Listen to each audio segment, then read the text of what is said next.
середине 80-х афиши Саха-театра впервые появились на улицах Москвы.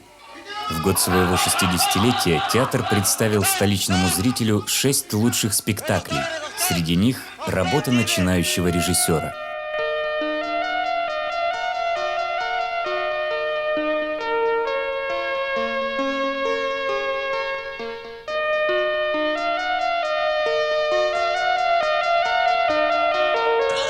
Через год спектакль по повести Чингиза Айтматова в постановке выпускника ГИТИСа Андрея Борисова получит государственную премию Советского Союза, премию комсомола, о якутском театре заговорит весь мир.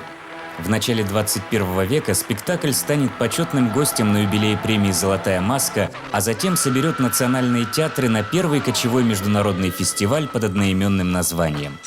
А пока гастроли в столице Советского Союза, встречи, расставания и новые дороги. У якутского театра получилось все. Прекрасное и оформление, и музыка, и режиссура. Таково мнение автора, народного писателя Киргизии Чингиза Айтматова. Каждый, кто рождается мужчиной, обязан побрататься с морем с малолетства, чтобы море знало его и чтобы он уважал море. Потому-то сам старейшина клана Старик и 2 лучших охотников, отец мальчика Эмраин и двоюродный брат отца Мылгун, шли в плавание, повинуясь заветному долгу старших перед младшими. В этот раз перед ним, мальчиком Кириском, которому предстояло отныне и навсегда познаться с морем. Отныне и всегда, и в дни удач, и неудач. Вот я все время думаю о том, каким должен быть театр. Сегодня мы репетировали, ставили свой спектакль, и этот спектакль двигается, этот спектакль идет, вот мне кажется, к тому ощущению своего театра.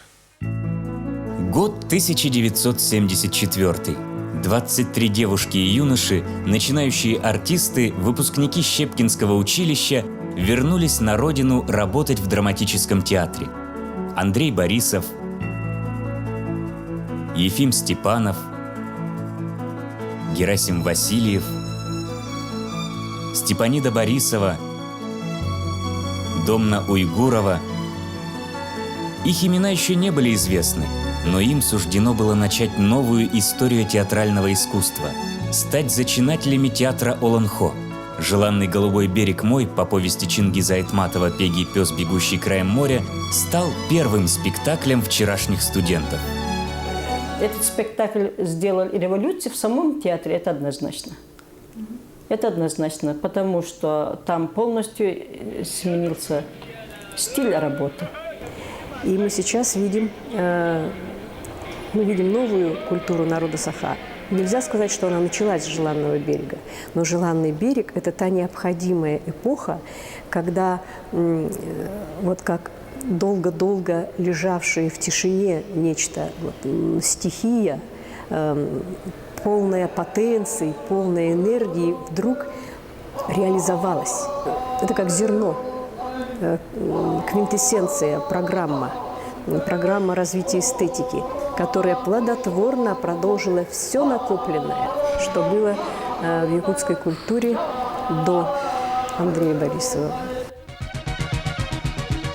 В 1985 году «Желанный берег» становится победителем Всесоюзного фестиваля молодежных спектаклей в Тбилиси.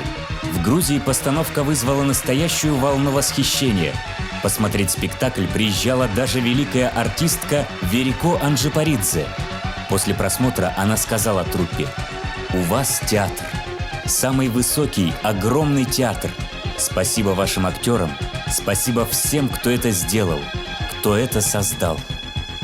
После спектакля грузинские артисты собрались в фойе и долго что-то обсуждали. Затем объявили, что отказываются от выдвижения своего спектакля на соискание госпремии и выдвигают «Желанный берег».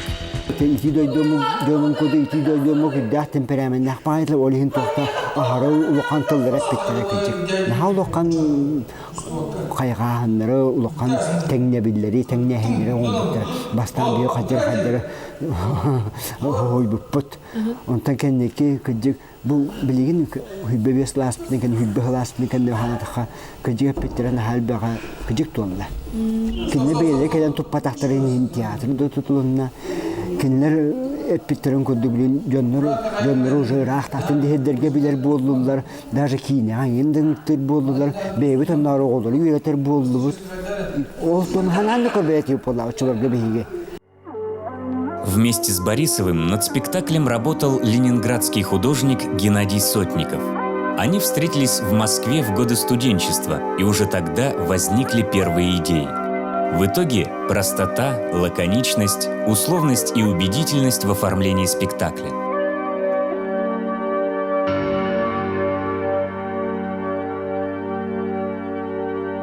Перед зрителем возникает целый мир. Он переносится на песчаный берег моря, ощущает его неповторимый запах, чувствует влажный воздух, соленый ветер, слышит шум волн. Еще один единомышленник режиссера Борисова – Карл Сергучев, музыкальный руководитель театра Аюнского. Сотрудничество двух талантливых молодых людей также началось в годы учебы. Андрею Исаевичу тогда было 30 с небольшим, или ровно 30 даже, ну, приблизительно. Карлу Сергучеву на 10 лет меньше, приблизительно на 10. А Геннадию Петровичу на 10-14, на 14, по-моему, лет он старше. Вот они как дети одной матери, хотя совершенно разные, каждый по-своему. И у каждого есть в творчестве, они парадоксальны, все трое парадоксальны. Они соединяют какие-то несовместимые, несоединимые вещи. Когда Борисов объяснял, что лодка в желанном береге будет висеть и раскачиваться над сценой, многие восприняли это как детскую игру. Как же лодка будет висеть в воздухе, а мы будем изображать, что плывем? Действительно, сложности были с техническим исполнением идеи. Артисты вспоминают, что на сцену ставили стулья, а на них лодку. Однажды утром, когда участники постановки собрались на репетицию, актер Герасим Васильев гордо заявил: «Нашли! Подвесим нашу лодку на 4 тросах, и она взлетит!»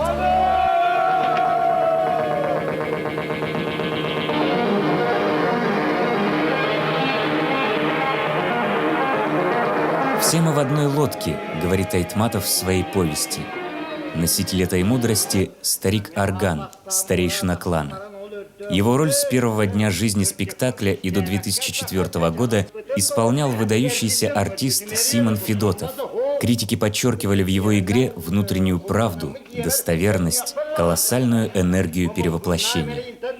После смерти Симона Федотова роль перешла артисту Михаилу Апрасимову.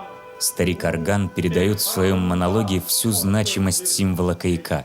Он как бы говорит с самой жизнью, благодаря ее за все – трудности и радости.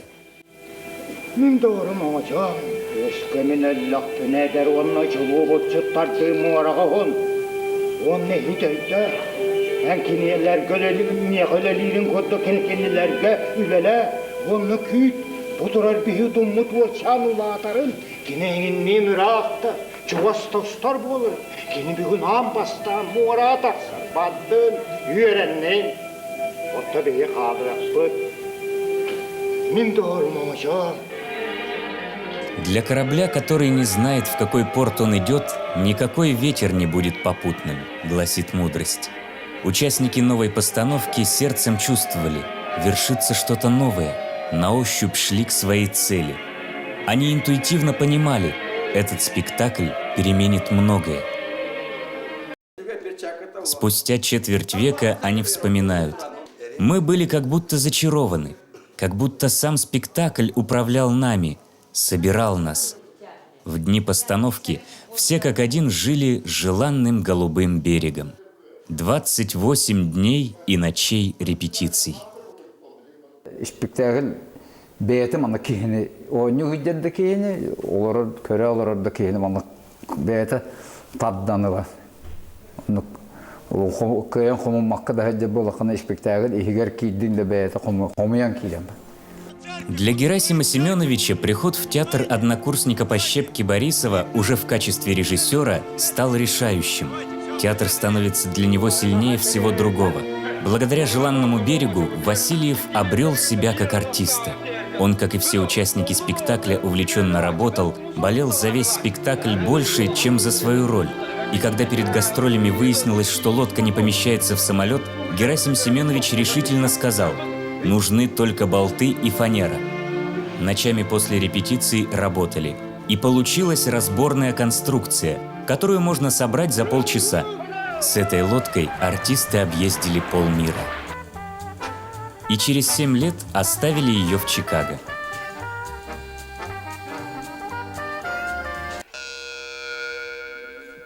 По приезду мастера смонтировали новый каяк, уже с алюминиевым каркасом.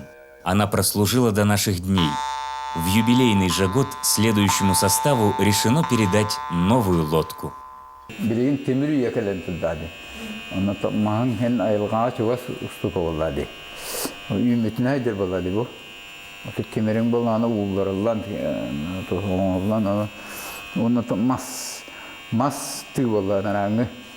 Ниннанын айымне урулду бутна. Онун мастак булана ари чугас була. Ари оны көрөмүн эме олдук кыратып улар паккаты быйчыга деманны кол токорута манны оголуннаран онук оңорду токку дүйдө ону то кайдак таксарын бете билиyor. В лодке суждено было оказаться Ефиму Степанову, исполнителю роли Кириска. Для него вопрос «быть спектаклю или не быть» стал вопросом жизни и смерти. За ним укрепилась амплуа травести, и это стало бедой артиста.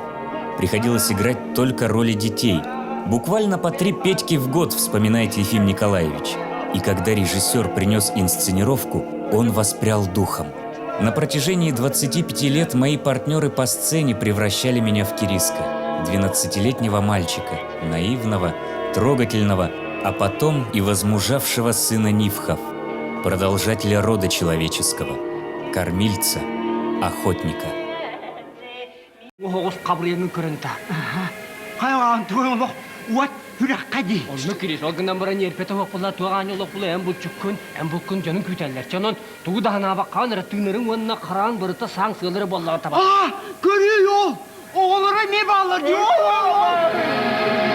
Отца Кириска играет Христофор Сметанин. В театр он устроился в 1974 году на должность шофера. На автобусе возил артистов с гастролями по всей республике. Иногда исполнял эпизодические роли. А в 80-м был принят в актерскую труппу. Однажды Борисов попросил его прочитать повесть Айтматова «Пегий пес, бегущий краем моря». Зачем, почему, режиссер не объяснил. Спустя несколько месяцев Борисов пригласил Сметанина на роль Эмраина, отца Кириска. Это была первая крупная роль.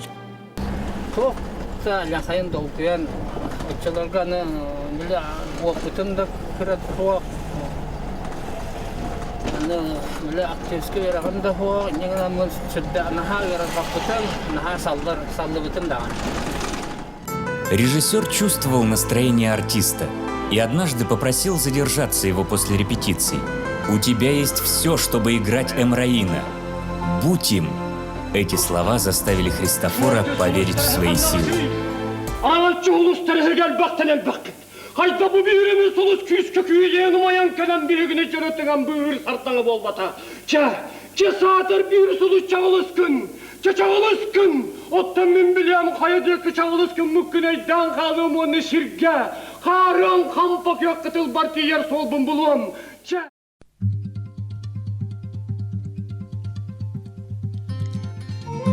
Степан Иннокентьевич вспоминает, как встретил у остановки «Лесная» Андрея Борисова.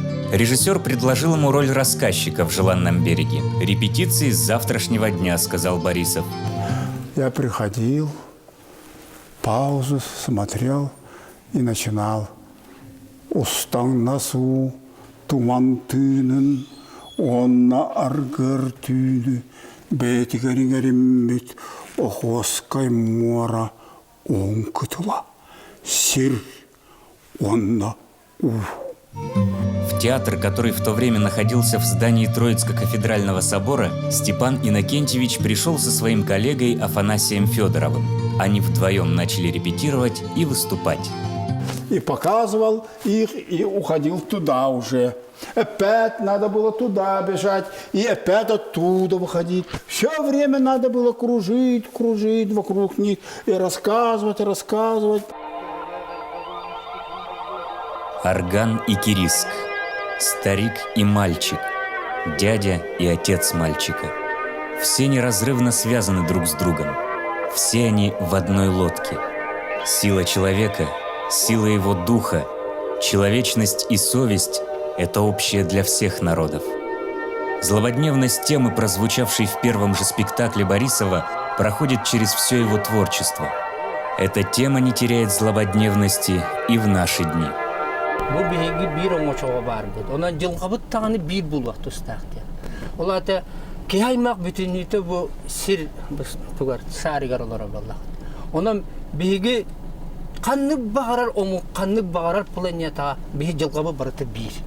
Этот год 25-летия спектакля стал знаковым. В эти дни артисты передадут свои роли новому, молодому поколению. Роль Эмраима перейдет Петру Садовникову, Мылгуна Иннокентию Луковцеву. Конечно, это совсем иное поколение. В их исполнении спектакль зазвучит по-другому. Сама вот тема, нравственная энергетика этого спектакля, которая зрительным залом так воспринимает, до сих пор воспринимает. Молодежь приходит, смотрит, как будто 25 лет тому назад смотрели те же самые зрители. Поэтому я решил вот передать еще следующее поколение актеров, чтобы они сыграли этот спектакль. И так будет, я надеюсь, так будет передаваться от поколения к поколению, а может быть, этот спектакль пройдет весь 21 век. Может быть такой. Прижимаясь к отцу, тихо сгластывая слезы от жалости к нему, мальчик постиг той ночью неведомые прежде чувства изначальной сыновней привязанности. Он не мог бы выразить эти чувства словами, они таились в душе, в крови, в сердцебиении его. Прежде он всегда гордился, что похож на отца, подражал ему и мечтал быть таким, как отец. А теперь он приходил к пониманию, что отец – это он сам, это его начало, а он – продолжение отца. Из первого состава в спектакле останется только Ефим Степанов. Но у него будет новая роль – старейшины рода Органа. Кириска же будет играть выпускник Арктического института культуры и искусства Роман Дорофеев.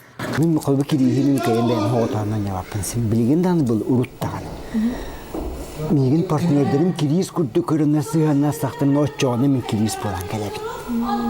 Күндігін, оттан қолырымын Дорофеев білген емей, кирис астаға жет. Қолырым емей тетәңе оған елме біті өмекінде мен сенім күрдік туғым күрдік түкіріні күрді сығанна сақтымын, оны кирис өйдәтін демен партнер бар сығанна сақтымын, отчоғына кейін өл қабан, онтан қап сыған тоқтатача кирис болан таққыға. Атак дё кирис хая такара дё олов бэпэн будду Китае карана дийбэ. Именно хадо гёбнинтэн.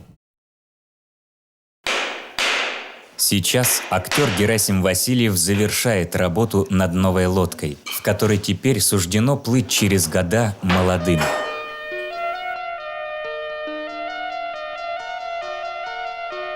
Да не сокроет великий туман путь, указанный звездами.